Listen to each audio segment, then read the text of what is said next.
Bom, essa parte agora de cor e efeitos óticos, que aí eu vou chamar um pouco mais a atenção de vocês, isso também tem no Philips. É, o outro livro de materiais dentários, só que não foi cobrado aí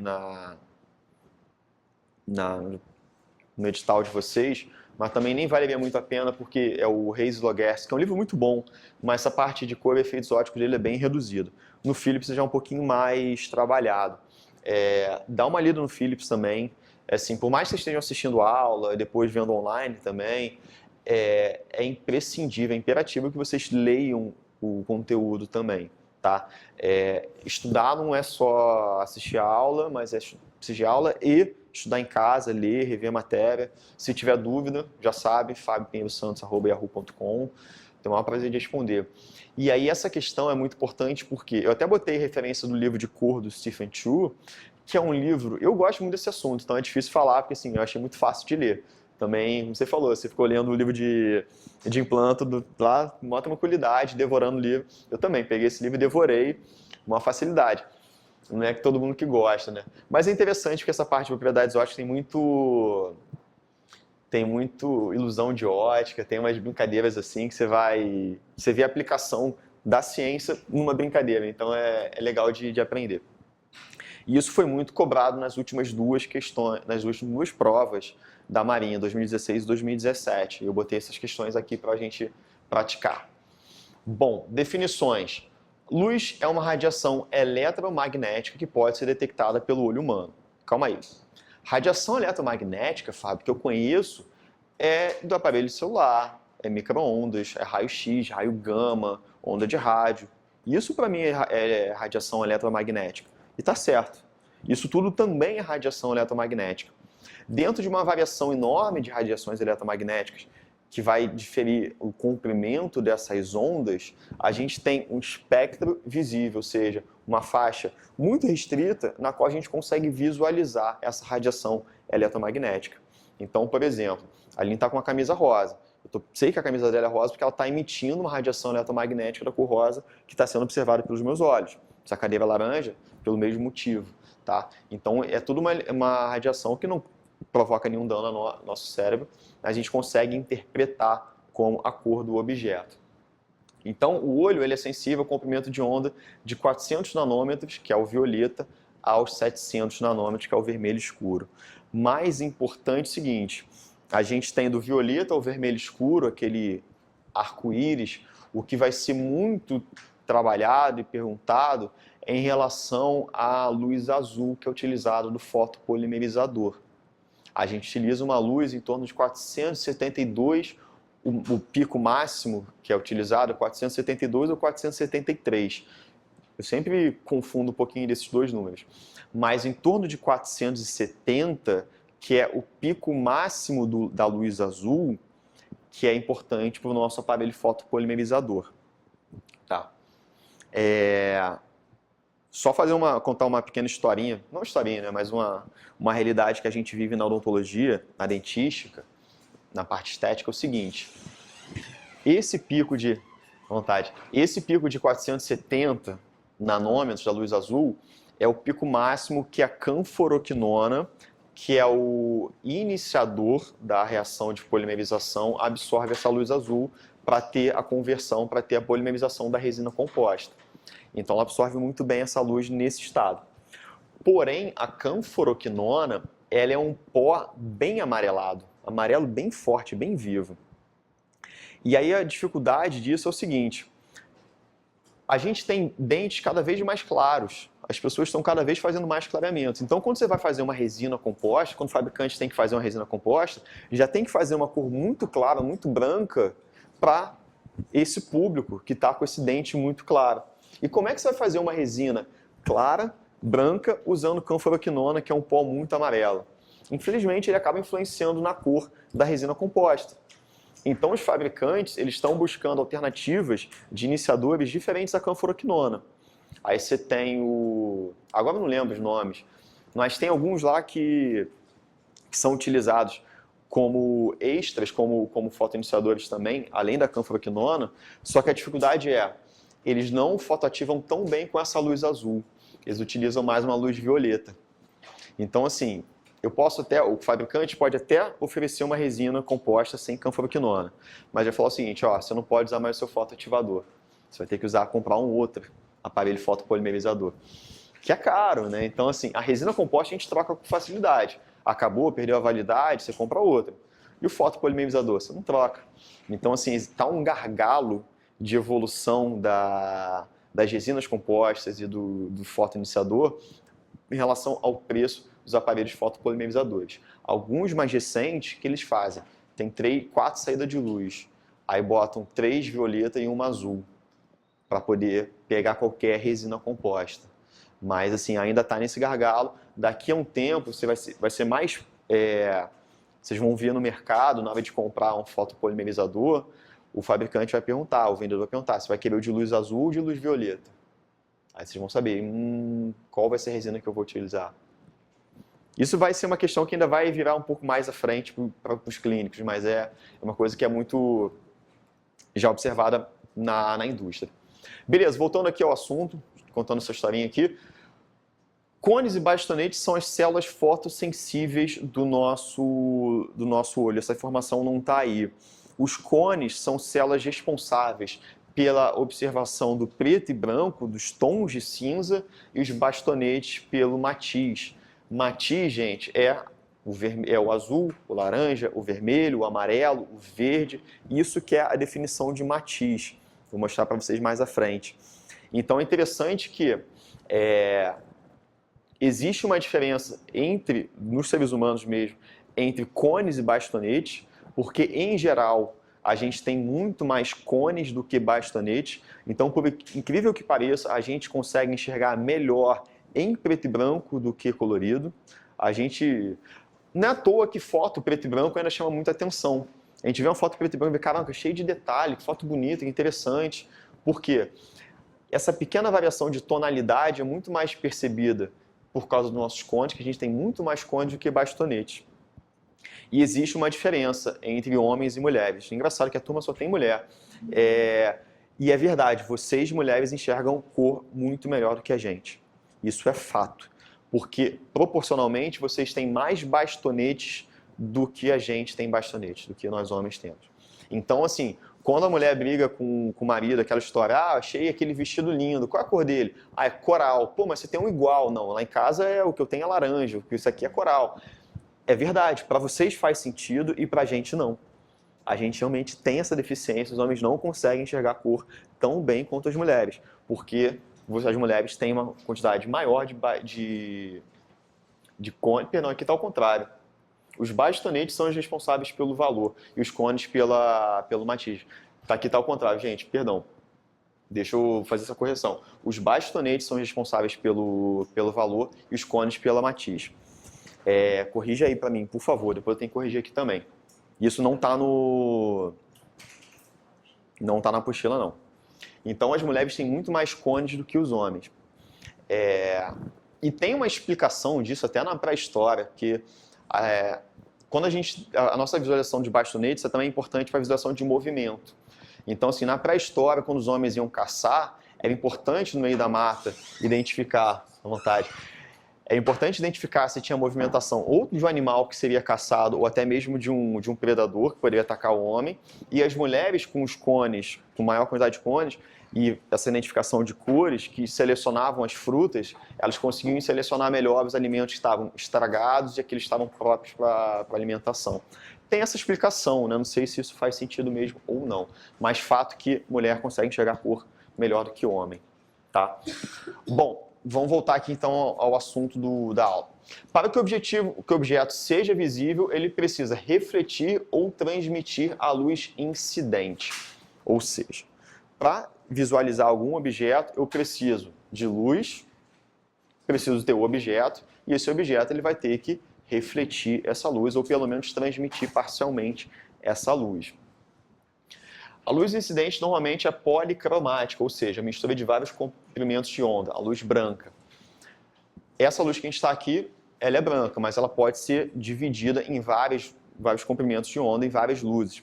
É aquela capa clássica seria do disco do Pink Floyd, o Dark Side of the Moon, né? Todo mundo fez isso quando era criança, né? Lança uma luz branca num prisma, esse prisma de cristal ele vai refratar a luz e ela vai ser dividida na cor do arco-íris.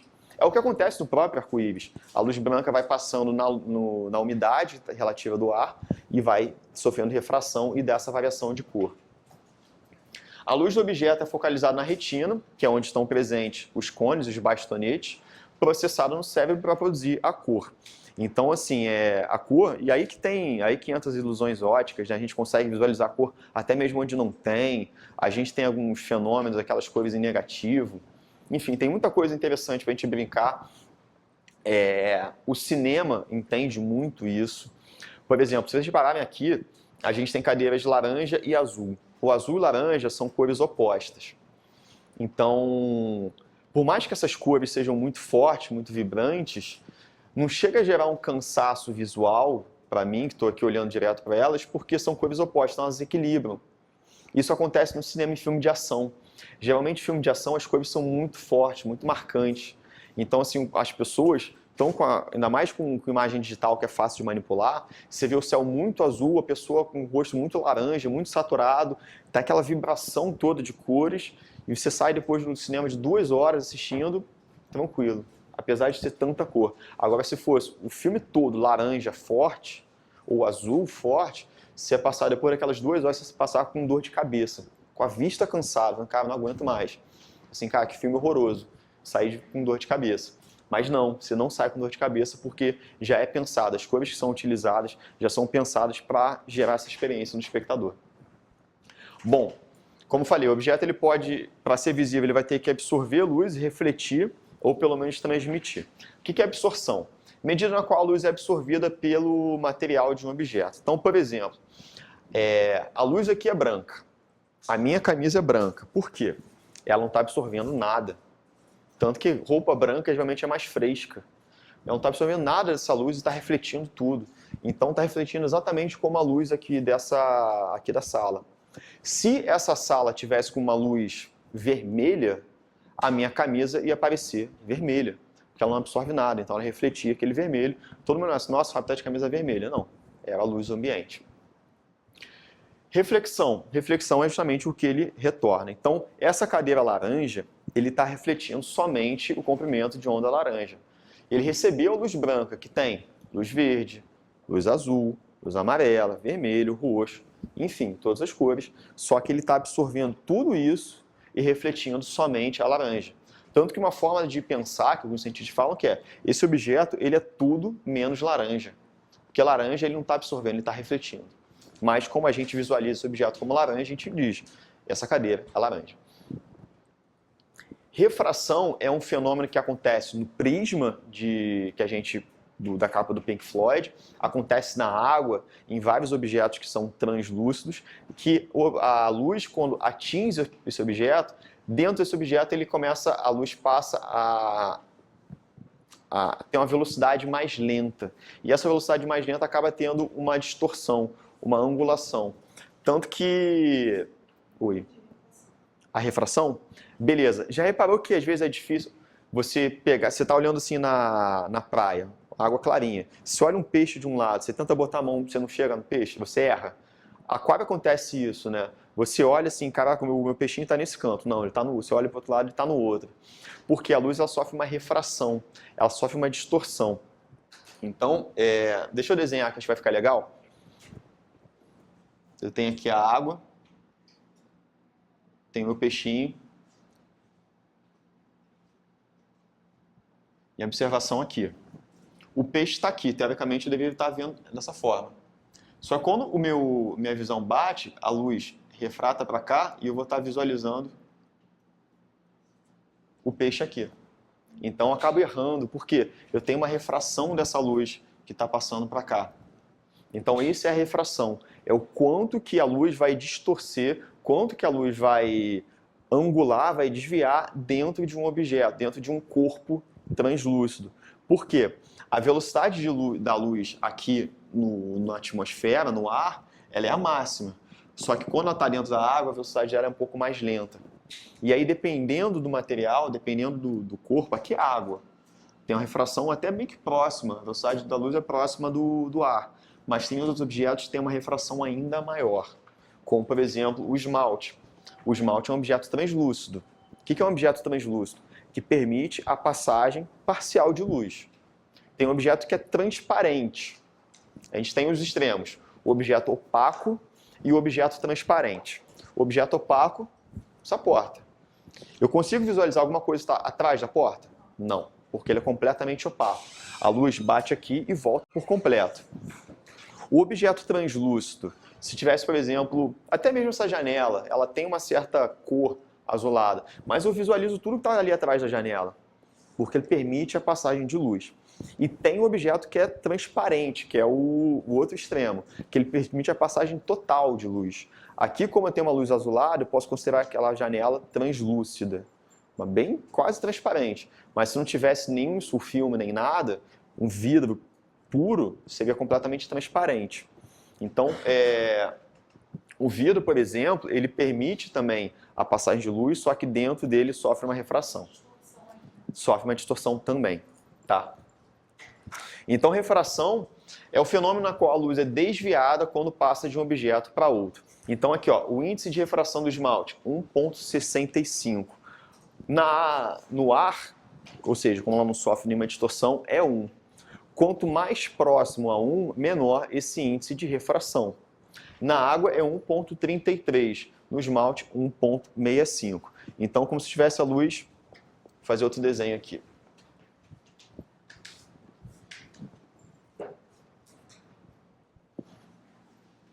A luz passando aqui. No ar, ela continua, que o índice de refração é igual a 1. Na água, desvia, vou botar aqui, ó, 0,0, 1,33 na água, e no esmalte, 1,65. Às vezes a gente encontra até 1,62, ou algo aqui parecido, 63, mas enfim, é o quanto essa luz vai desviar quando ela passa nesse objeto. Tá? Então, isso é o índice de refração dos objetos. No esmalte a gente vai ter isso. Tá?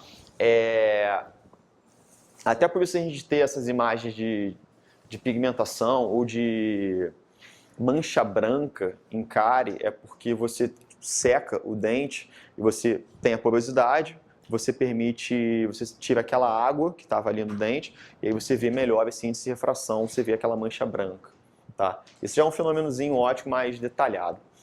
Bom, vamos entender agora as dimensões de cor. Bom, essa historinha, um pintor americano chamado Albert Mansell, ele era artista plástico, ele pintava mesmo, e na hora de fazer as tintas dele, ele tinha dificuldade para falar com o fornecedor de tinta qual cor que ele queria. Ah, eu quero amarelo, mas o amarelo mais assim, mais assado, então tinha dificuldade na hora de se comunicar. Para facilitar essa comunicação, falou, não, é o seguinte, eu vou dividir a cor em 3 dimensões, que é o matiz, o croma e o valor. Essas 3 dimensões são utilizadas, empregadas, até mesmo fora da odontologia, na questão de design, de fotografia, por exemplo, de edição de imagem. Qualquer pessoa que for mexer em Photoshop, Lightroom, ou algum outro programa, até mesmo PowerPoint, vocês vão ver essas coisas também.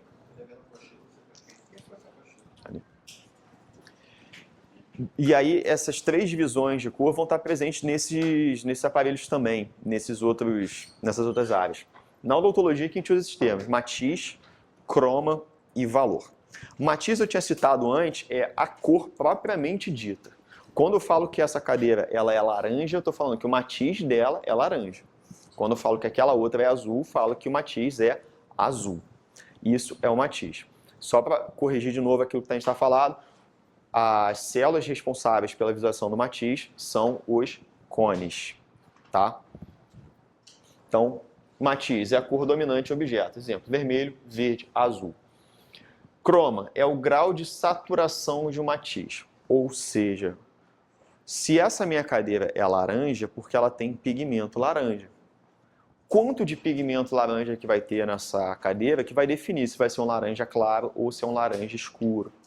se vai ser um azul claro ou azul escuro, se vai ser um vermelho claro ou vermelho escuro. Então, a quantidade de pigmento é a saturação, a concentração de pigmentos dentro daquela cor. Então, exemplo, azul marinho, alta saturação, um azul celeste, aquele azul clarinho, que nem a camisa do Uruguai, é um azul com baixa saturação. Este é conhecido como croma. Croma só na odontologia, porque você for mexer no Photoshop, qualquer outra coisa, você vai ver como saturação mesmo. E o valor, que você vai ver também como nome de brilho ou de luminosidade nesses programas, é justamente o quanto de luz que esse material consegue refletir. Também é conhecido como escala de cinza ou luminosidade. Então, se a cor é mais clara, eu tenho um valor mais alto. Se a cor é mais escura, eu tenho um valor mais baixo. Pode parecer muito semelhante com o croma, só que é muito diferente em relação à questão de luminosidade. Como é que eu vou visualizar melhor esse valor? Eu tenho as células cones, que são responsáveis pelo matiz. E eu tenho as células bastonetes, que têm maior quantidade, que são responsáveis pela variação, pela luminosidade, pelo brilho, pela variação de tons de cinza. Então, graças aos meus bastonetes, que são aquelas células que vêm em preto e branco, eu consigo enxergar melhor o valor. Então, quando eu quero fazer uma seleção de cor mesmo, ou avaliação de um caso, para ver se tem uma diferença de cor, um clareamento, é interessante fazer a fotografia e passar para preto e branco. Você consegue identificar melhor essas pequenas variações de cor. Tá? Pela observação do valor, pelos tons de cinza, pela luminosidade, pelo brilho. Tá? Bom, gente, pegou? Essa questão de metamerismo caiu na prova da Marinha, vou botar essa questão. Isso eu já dei em sala de aula também, os alunos acabam se confundindo, mas ele é muito mais simples do que parece. Bom, vou ler a definição que está no livro. Propriedade onde objetos parecem ser da mesma cor sob um determinado tipo de luz e podem parecer diferentes sob outro tipo de luz. Importante, a cor deve ser realizada sob 2 ou mais fontes de luz, sendo uma delas a luz do dia. Bom, vamos voltar aqui nessa definição. Propriedade onde objetos parecem ser da mesma cor sob um determinado tipo de luz e podem parecer diferentes sob outro tipo de luz. Pô, deu para entender nada. Essa imagem aqui ajuda a explicar um pouquinho. Vocês conhecem o Cristo Redentor? O Cristo Redentor é vermelho? Por que ele está vermelho? Ele está refletindo uma luz vermelha porque tem uma luz vermelha sendo incendida nele. O Cristo Redentor é branco, é cinza claro. Vamos será que ele seja branco? Então, se eu lanço uma luz vermelha no Cristo Redentor, ele vai parecer vermelho. Se eu tiver com um tomate na minha mão e olhar essa foto, falando, caramba, o Cristo Redentor está na cor do meu tomate. Está vermelho que nem um tomate. Então, mesmo se o tomate estivesse na luz vermelha, ele continuaria sendo vermelho. Então, nesse ambiente, nessa luz vermelha, o tomate e o Cristo Redentor estão sendo pares metaméricos, ou seja, está tendo esse fenômeno de metamerismo. Eles são iguais, visualmente vai ter a mesma cor, porque a luz vermelha está influenciando essa observação. O Cristo é vermelho mesmo? Não, não é, ele é branco. Mas pela luz vermelha parece que ele é vermelho. Tá, Fábio, vamos levar isso para a odontologia. Aí que tá, a dificuldade é que na odontologia essa variação ela é muito sutil, até porque ninguém em sã consciência vai botar uma luz vermelha no consultório. Mas essa lâmpada que a gente utiliza aqui, essa lâmpada fluorescente, ela é branca puxado para o azul, levemente puxado para o azul. Aquelas lâmpadas incandescentes mais antigas, que são muito utilizadas hoje até em decoração, é puxado um pouco para amarelo. Dá um aspecto mais de calor, né, de um ambiente mais quente e tal, tanto que até por isso é usado em decoração. E aí você tem essa diferença. Então, se a minha lâmpada branca é puxada para o azul, tudo que eu estou visualizando vai ser puxado levemente para o azul. Então, a minha camisa branca vai ser puxada levemente para o azul. E essa aparência do puxado para o azul, digamos assim, parece que o objeto é mais claro do que ele realmente é. Ninguém utiliza mais essas lâmpadas amarelas no consultório, só essa fluorescente, puxada para azul, porque elas são mais econômicas. mas a gente não percebe isso, pelo menos não para para pensar, será que essa minha luz está influenciando a minha observação? Porque o que acontece no seu consultório? O paciente chega e você vai observar, vai fazer uma seleção de cor com essa luminosidade, branco azulado. E você vai olhar o dente do paciente, o dente vai parecer mais branco do que ele realmente é. Então chega um paciente com um dente cor A2, que é uma cor assim, ainda pouco saturada. Chega um paciente com dente A2 e o paciente teve uma fratura classe 4. Vou fazer um desenho aqui.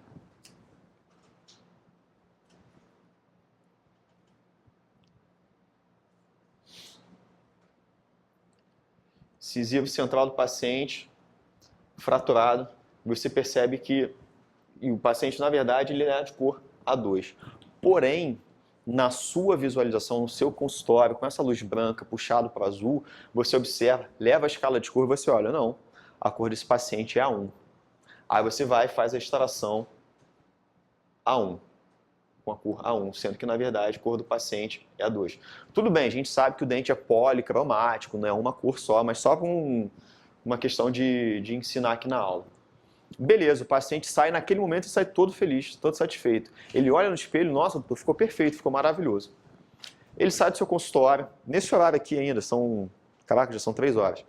Mas ainda assim, ainda está com uma luz bem branca, ele chega e alguma pessoa está com ele, vai olhar assim, você fez a instalação, ficou branco, né? Ficou mais claro do que o seu dente.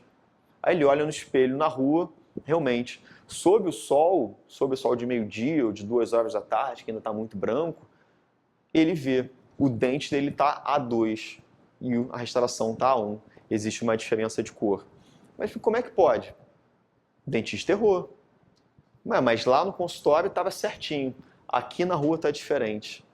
Porque na luz branca deu para visualizar essa diferença. Na luz do consultório, o A2 parecia A1, então ficou tudo igual. Essa diferença ela é muito sutil, mas ela pode ser percebida não só nesse horário, mas imagina também no final do dia, aquele pôr do sol, aquela luz mais alaranjada, isso pode influenciar também. Se ele vai numa boate ou algum ambiente com uma luz um pouquinho diferente, isso também pode ser influenciado. Então, naquela luz branco-azulado, eles tinham a mesma cor. Pareciam ter a mesma cor. Em outros ambientes foi visualizado, não é a mesma cor. É a mesma coisa do Cristo com tomate. Quando a luz é branca, neutra, eu percebo, não, tomate e o Cristo não têm a mesma cor. Quando eu boto a luz vermelha, eu posso achar que o tomate tem a mesma cor do Cristo, ou que o Cristo tem a mesma cor do tomate. Mas não é verdade. Então esse fenômeno é um metamerismo. No consultório, o A1 pareceu o A2 por metamerismo pela influência da luz ambiente. Então, o metamerismo é um fenômeno que acontece por influência da luz ambiente. Tá? Então, por isso que ele falou que é importante que você faça seleção de cor sob 2 fontes de luz diferentes. Então, se você tiver, por exemplo, uma janela, leva o paciente perto da janela, um horário perto de meio-dia, 10 da manhã até 2 da tarde, às vezes até 4 horas da tarde ainda dá para fazer seleção de cor se não estiver no inverno. E se não estiver nublado também, num dia de sol, faz seleção perto da janela, para você garantir que vai ter um bom resultado. Faz seleção utilizando fotografia, utilizando flash, porque o flash é uma luz branca neutra. Faz seleção fotografando a escala de cor, tudo isso para você evitar esse metamerismo, para você garantir a cor correta da sua restauração. Outro fenômeno que eu já vi também em questão de prova, fluorescência. Vamos ler a definição, depois a gente entende. Característica pela absorção de luz ultravioleta, a luz solar ou luz negra, pelo dente e emissão de luz com comprimento de onda entre 400 e 450 nanômetros, que é um branco azul. Observação, coroa cerâmica ou resina composta que não apresentam um agente fluorescente sob uma luz negra podem parecer ausente. Tá, vamos lá.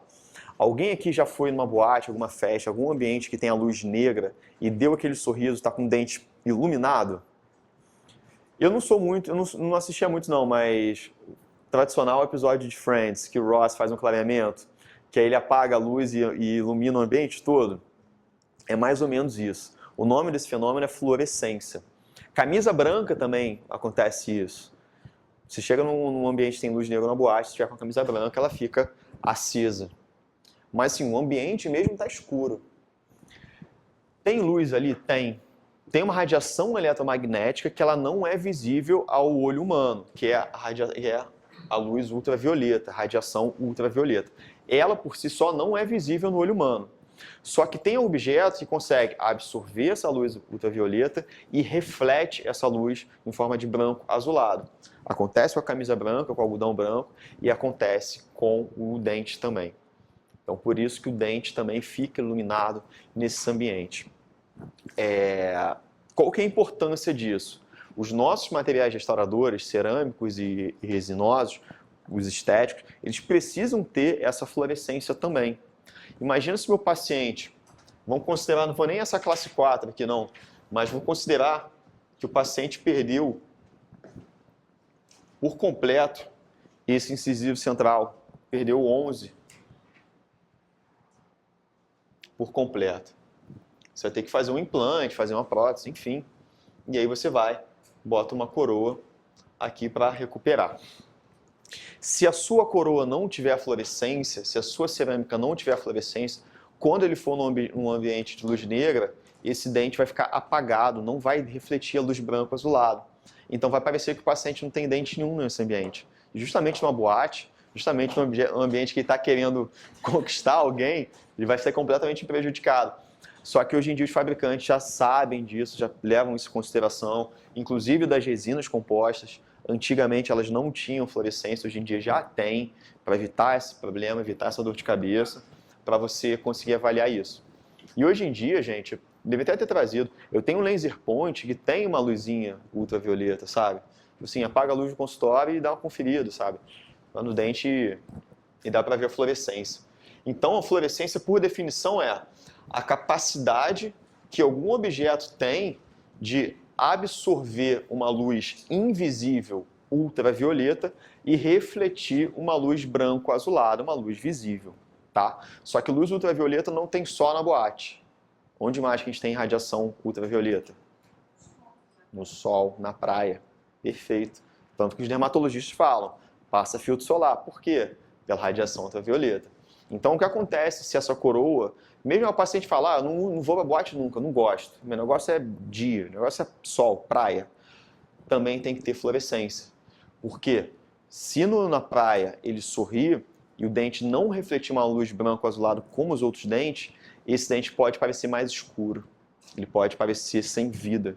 Assim, tá estranho, tá diferente, tá meio acinzentado, tá meio... é porque não está refletindo uma luz branco-azulada como os outros dentes naturais. Então a fluorescência é importante, inclusive nesse ambiente. Outras definições ali simples, aqui a gente já sabe, até comentei, opacidade. Medida na qual a luz não atravessa o material. Nenhuma imagem ou luz pode ser vista através de um objeto opaco. Gente, essa é uma definição de livro, umas coisas que vocês já sabem. Essa porta é opaca. Eu não consigo visualizar nada através dessa porta. A luz não passa. A luz bate aqui na porta e reflete por completo. Absorve uma parte e reflete por completo com meus olhos. Translucidez. Qualidade da luz que, ao passar através de um objeto de uma forma difusa, revela apenas uma imagem distorcida. Por exemplo, aquele vidro jateado, por exemplo, alguns lugares tem aquele vidro também meio copo plástico também, como vocês têm, é translúcido. Aqui, pela minha visão, eu consigo visualizar que tem o seu celular ali atrás, mas a imagem já está um pouco distorcida. Tá? Isso é a translucidez de um objeto. A luz passa, só que ela sofre uma distorção, eu só consigo ter uma noção do vulto que está passando. Transmitância é a quantidade de luz que atravessa um objeto. Parece translucidez, mas a quantidade, beleza. O objeto é translúcido? Ok, é uma característica. O quanto de luz vai ser a medição da transmitância. Tá? Transparência já é óbvio, vocês já sabem isso, já aprendem há muito tempo.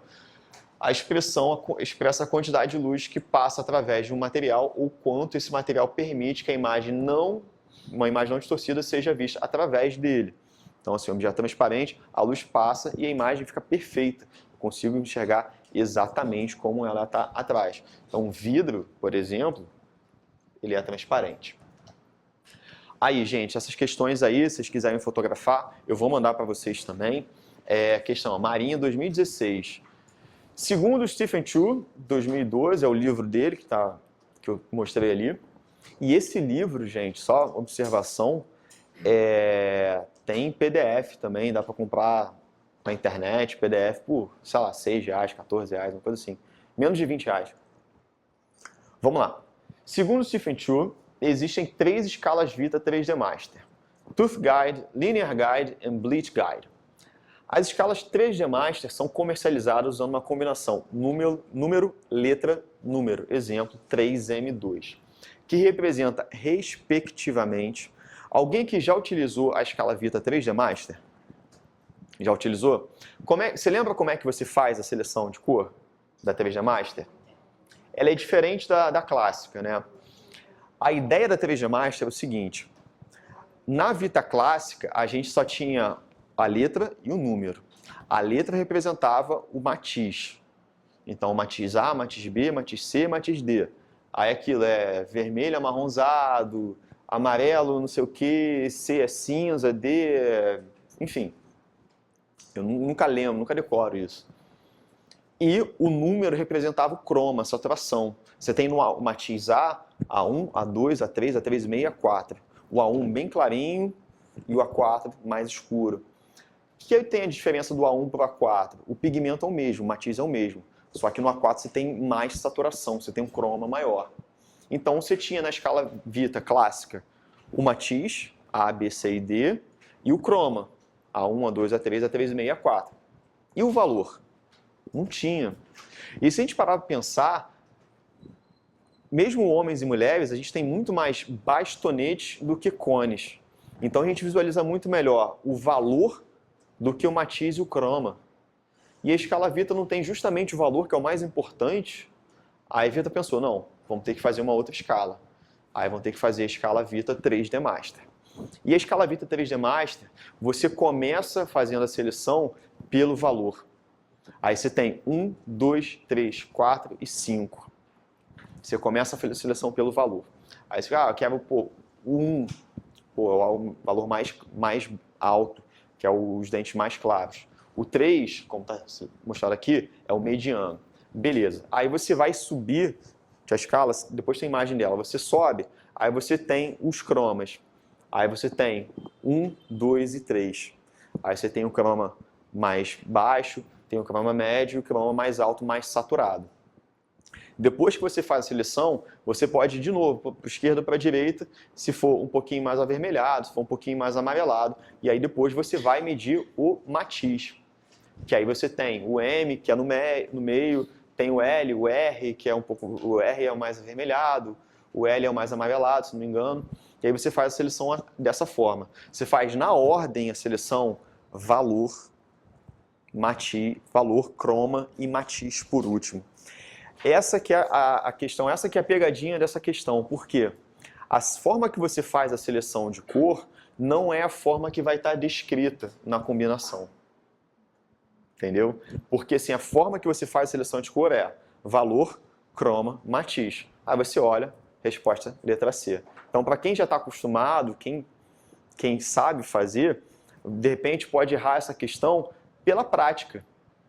Assim, ó, resposta C. Só que se fosse essa a combinação, não seria número, letra, número, seria número, número, letra. Então, a combinação número, letra, número que ele está pedindo representa o valor primeiro, o matiz por último, que é o por último selecionado, e depois o croma. Então a resposta correta é a letra B. E não apareceu o vermelho aqui, mas a resposta correta é a letra B, tá? Não é a letra C.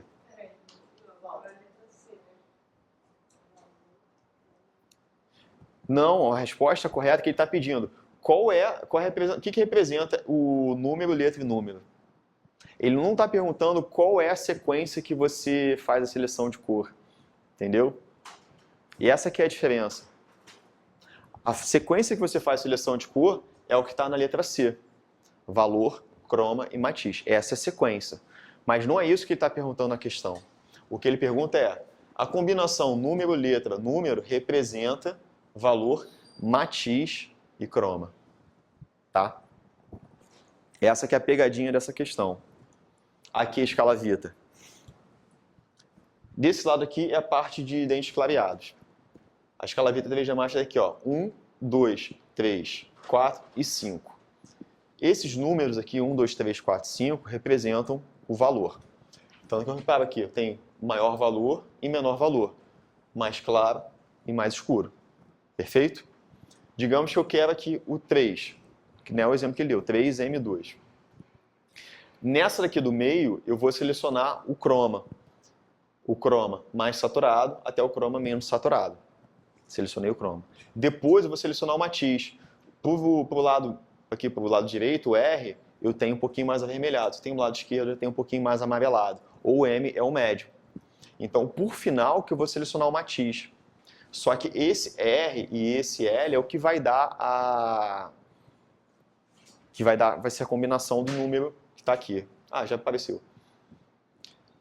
3M2. 3M2. Ou seja, valor. Primeiro faço a seleção do valor, depois faço a seleção do croma e depois do matiz. Mas na hora de descrever, eu vou descrever valor, matiz e croma. Resposta certa. Letra B de bola. Tá? Essa confunde um pouquinho. Pode passar? Zé pode tirar foto também. Outra da 2016. Stephen Chu, de novo ele, 2012, e colaboradores, escrevem que na odontologia há um fenômeno em que, quando uma coroa visualizada e comparada à dentição natural sob luz incandescente parece ter a mesma cor do dente natural, mas quando visualizada sob luz corretivos ou fluorescente apresenta diferença de cor.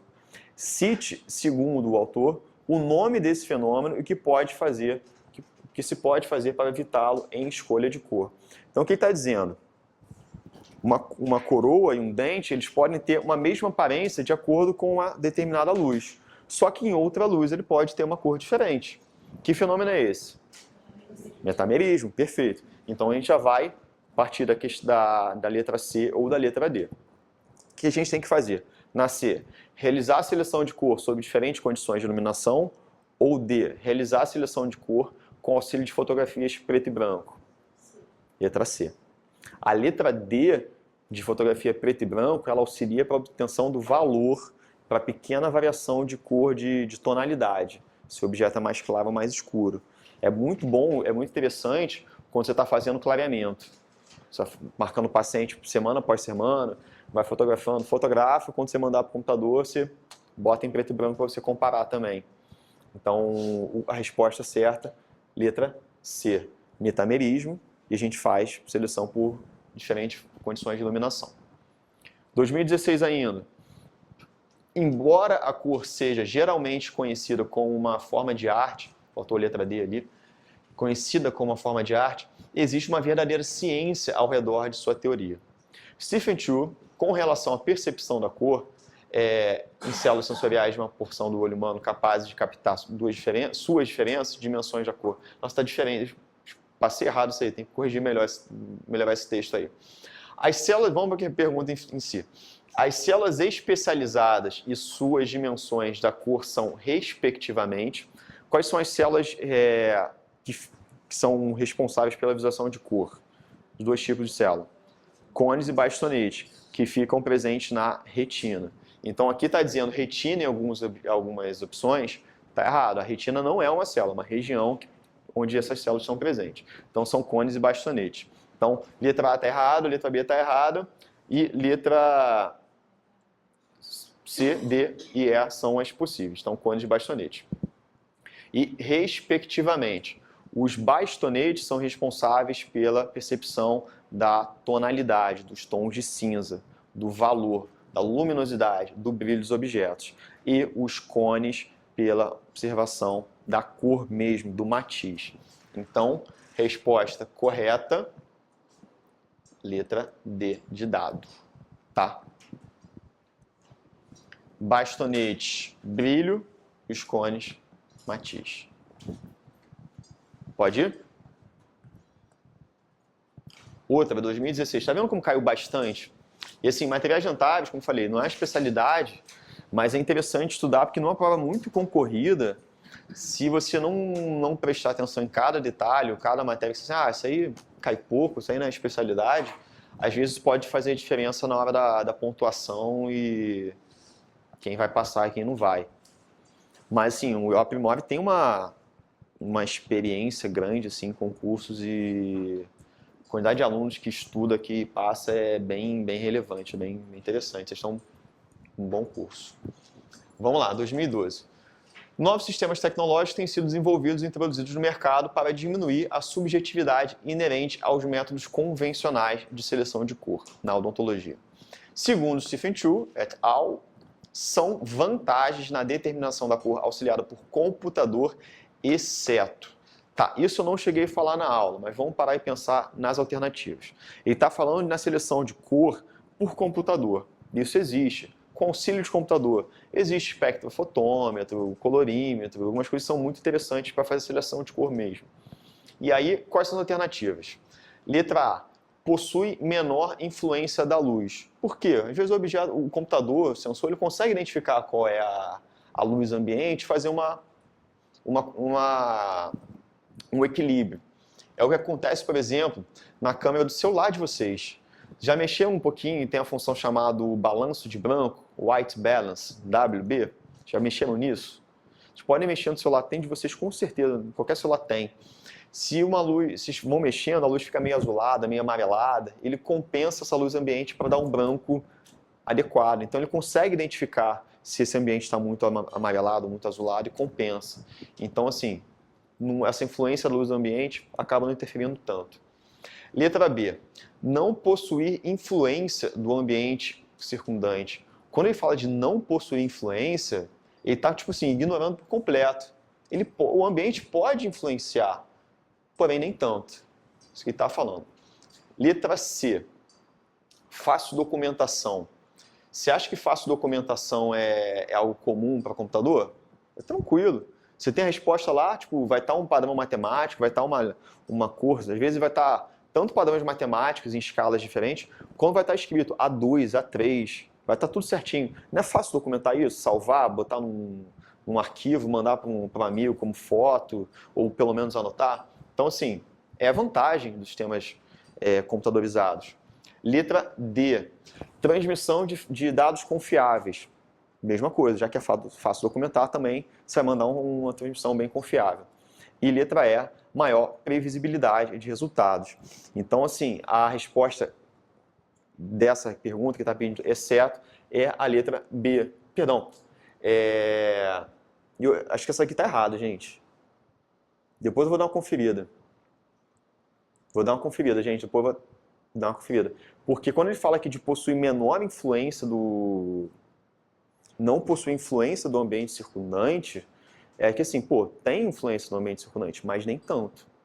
A letra A de possuir menor influência é algo mais que assim, eu acho correto isso, não é certo, eu acho correto. Possui influência, porém nem tanto. No B, assim, falam que não possui nada, tá? Eu vou dar uma conferida, pedir para depois dar uma editada aí, e depois eu passo a resposta correta para vocês por e-mail, tá? Vamos lá, para 2017. Stephen Chu, 2012, de novo ele, mesmo livro, sendo utilizado de novo. O metamerismo é um fenômeno em que dois objetos com diferentes propriedades espectrais parecem combinar em uma série de condições luminosas, mas não em outras.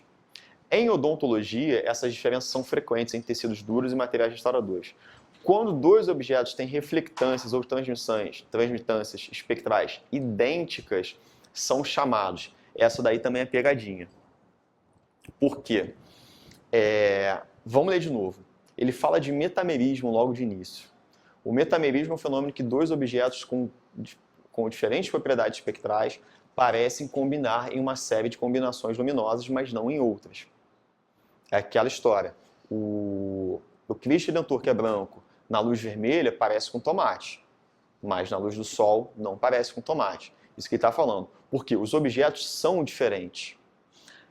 O que está influenciando é a luz ambiente. Depois ele fala, em odontologia, essas diferenças são frequentes em tecidos duros e restauradores. Beleza, materiais restauradores. Agora, quando dois objetos têm reflectâncias ou transmitâncias espectrais idênticas, ele está falando de dois objetos que são dois corpos diferentes, mas têm características óticas deles são iguais, independente da luz ambiente. É como se eu estivesse pegando meu esmalte A1 e a minha resina composta A1. Estou falando assim, esses objetos são diferentes. Um é um material restaurador, o outro é um tecido duro, natural. Mas eles têm a mesma característica. Então, não estou falando da luz ambiente, eu já estou falando já dos dois objetos. E aí, o erro muito comum é você marcar a letra B, pares metaméricos. Não, resposta certa, objetos espectrais. Essa é a definição que ele traz no livro. Tá? Porque ele está falando dos objetos. A questão do metamerismo é que são dois objetos diferentes, mas eles podem parecer iguais de acordo com a iluminação do ambiente. Perfeito? Isso daí é pegadinha. É engraçado ele ter, geralmente pegadinha, vocês estão, é interessante fazer questão de prova e observar a questão com, tipo, pegar bem atentamente, que geralmente a pegadinha, a resposta mais que vai pegar a maioria das pessoas está na letra A. Desconfia sempre quando for a resposta letra A, ou quando você está achando fácil demais, ele bota na letra A, porque justamente eu pego, tipo assim, pega otário, sabe? Assim, o cara que leu sem atenção, não estudou direitinho aquilo, assim, é aqui, já marca direto na letra A e não lê as demais. Quando cair letra A, gente, lê com atenção. Tô falando que nunca vai sair letra A, mas preste atenção, porque geralmente eles botam a pegadinha na alternativa A. Vamos lá. Espectrais. Tem características iguais. Porque está falando de dois objetos. Está falando dos objetos em si, não está falando da luz ambiente. Tá? Quando dois objetos têm reflectância ou transmitâncias idênticas, eles são objetos espectrais. 2017. De acordo com Chu, 2012, sobre a seleção de cor de dentes clareados, isso daí é interessante. É correto afirmar que, vamos buscar a alternativa correta, quando os dentes são clareados, a luminosidade relativa, o valor, é reduzida, fazendo-os parecer mais brancos. O valor está errado, porque o valor mais alto que torna o objeto mais branco, mais claro. Então, letra A está errado. Letra B. Dentes clareados são problemáticos para a seleção de cor, pois eles são acromáticos. O que é o acromático? O que é o croma? É a saturação.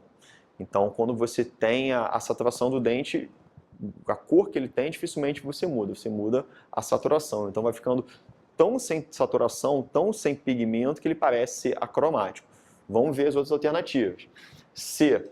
Invariavelmente, o clareamento torna os dentes mais opacos e reflexivos, fazendo com que fiquem mais brancos e mantenham uma alta translucidez. Tal, justamente o contrário, que ele fala que vai ficar mais opaco, vai manter alta translucidez, então está errado. Letra D. Dentes clareados são mais fáceis para selecionar a cor, devido à redução de seu croma, ou seja, a baixa saturação para o matiz. O que ele está falando é o seguinte, quando reduz a saturação do croma, se baixa a saturação, beleza, mas isso não torna mais fácil, é justamente o contrário. Vou mostrar até um exemplo aqui. Em dentes clareados, o valor e o croma são os únicos parâmetros tangíveis que podem ser obtidos e, portanto, relacionados à sua opacidade e translucidez. Não, você ainda consegue observar um pouco do matiz, apesar de ser um pouco mais difícil. Então, a resposta correta é a letra B. Deixa eu passar aqui. Então, os dentes clareados são problemáticos para a seleção de cor porque eles são acromáticos. Você diminui tanto esse croma que fica mais complicado realmente de observar. Deixa eu mostrar essa imagem. Vocês conseguem identificar essas cores aqui que estão nesses 3 círculos? Cara, mulher é muito melhor mesmo, cara, impressionante. Sério, vocês conseguem identificar? Esse primeiro aqui da esquerda, que cor é? Rosa bem clarinho. E o do meio? Amarelo mais claro. E o? Cinza. Vocês são boas, mas nem tanto, nem tanto. Vermelho, amarelo e azul. Passa, azul. O que eu fiz? Agora, assim, de verdade, antes eu via tipo, tudo branco, todo cinza e de verdade, não consegui ver tanto essa diferença. O que eu fiz? Os objetos são iguais. Todos os 3, assim, peguei 2 círculos, vermelho, peguei o círculo amarelo e o azul, aí copiei e colei. Só que no de cima eu reduzi, isso mexendo no PowerPoint mesmo, na verdade foi no Keynote, mas o PowerPoint já mexer isso também. Quando você mexe as configurações de cor, quando eu fui mexer na saturação, em vez de estar 100% como os de baixo, eu botei 5% em todos esses três de cima. Então assim, eu tenho dificuldade de diferenciar qual que é o vermelho, qual que é o amarelo, qual que é o azul dos três de cima. O de baixo é óbvio, é muito fácil, porque o croma, a saturação, aqui está em 100%, aqui está em 5% apenas. É o que acontece com os dentes clareados. Você reduz o croma, você reduz a saturação dos dentes. E aí, por essa redução de saturação, fica difícil diferenciar um matiz de outro. Mas eu posso afirmar para vocês, porque eu fiz isso. Esse aqui é o matiz vermelho, esse aqui é o matiz amarelo, esse aqui é o matiz azul. Mas a saturação é tão baixa que fica difícil diferenciar um do outro. Se minha saturação fosse mais alta, seria mais fácil de diferenciar. Então, por isso que o livro fala, é problemático fazer seleção de cor, de você acertar exatamente, inclusive, o matiz, porque o croma está muito baixo no dente clareado. Então, entendemos qual foi essa questão? Voltando ali tem uma alternativa também que... Cadê a D? Dentes clareados são mais fáceis para selecionar a cor devido à redução do seu croma? Não, é justamente o contrário. É muito mais difícil você fazer seleção de cor na primeira linha do que na segunda linha, né?